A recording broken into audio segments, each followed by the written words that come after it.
एज्युक्राफ्ट क्लासेसमध्ये सर्व गणेश भक्तांचे मी हार्दिक स्वागत करते. आज आपण श्री गणेश अथर्वशीर्ष स्तोत्र म्हणणार आहोत. हे स्तोत्र ऐकल्याने किंवा म्हटल्याने विद्यार्थ्यांच्या स्मरणशक्तीत व बुद्धिमत्तेत वाढ होते. या स्तोत्राला सुरुवात करूयात. ओम नमस्ते गणपतये त्वमेव प्रत्यक्षं तत्त्वमसि त्वमेव केवलं कर्तासि त्वमेव केवलं धर्तासि त्वमेव केवलं हर्तासि त्वमेव सर्वकल्विदं ब्रह्मासि त्वं साक्षादात्मसि नित्यं ऋत्वं वच्मि सत्यं वच्मि अवत्वं माम् अववक्तारम् अवश्रोतारम् अवदातारम् अवधातारम् आवानुचानमवशिष्यम् अवपश्चात्तात् अवपुरस्तात् अवोत्तरात्तात् अवदक्षिणात्तात् अवच्चोर्धात्तात् अवधारात्तात् सर्वतो मां पाहि पाहि समन्तात् त्वं वाङ्मयस्य चिन्मयः त्वम् आनन्दमयस्वं ब्रह्मयः त्वं सच्चिदानन्दद्वितीयोऽसि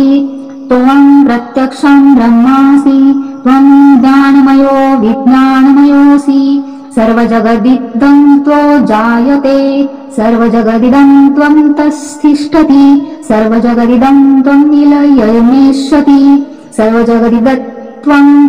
प्रत्येति त्वं भूमिरापो लोनिलोनिनः त्वं चत्वारि वाक्पदानि त्वं गुणत्रयातीतः त्वं देहत्रयातीतः त्वं कालत्रयातीतः त्वम् अवस्थत्रयातीतः त्वं मूलाधारस्थितोऽसि नित्यम्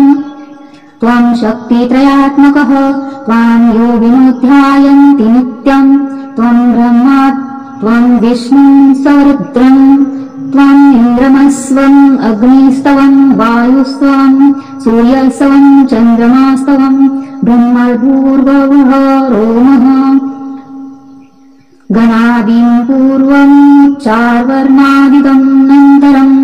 अनुस्वारः परपतरः अर्धेन्दुलसीतं तारिणं रुद्रम् एतत्तवं स्वरम् गकारकः पूर्वं रूपम् अकारो मध्वं पूरूपम् अनुस्वारशाक्यरूपम्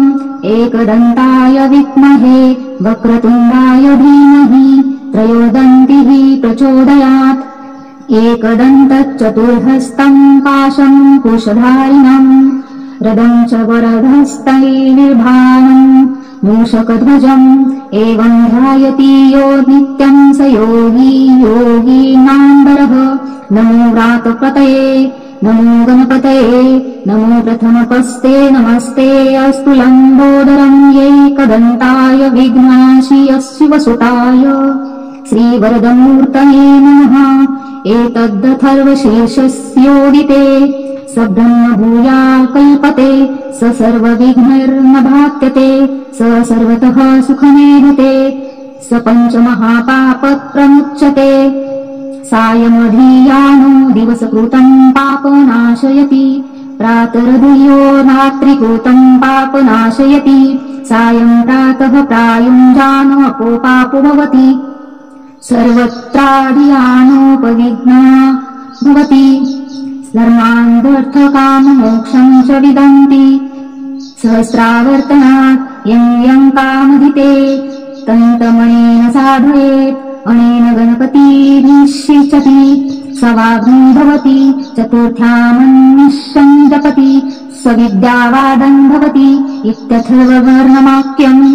ब्रह्मार्वरणं विदात् न विधेति कदाचन तेति यो दुर्वाङ्कुरेर्यजति सर्वश्रवणं भवति यो लाजेर्यचाति स यशोवान् भवति स मेधावान् भवति यो मोदकः सहस्रेण जायति सवच्छात्फलं वाग्नोति यः साज्जा सनिर्भीर्यजयति स वै लभते अष्टो ब्रह्मणश्च अग्नेयुर्यो सूर्यश्च भवति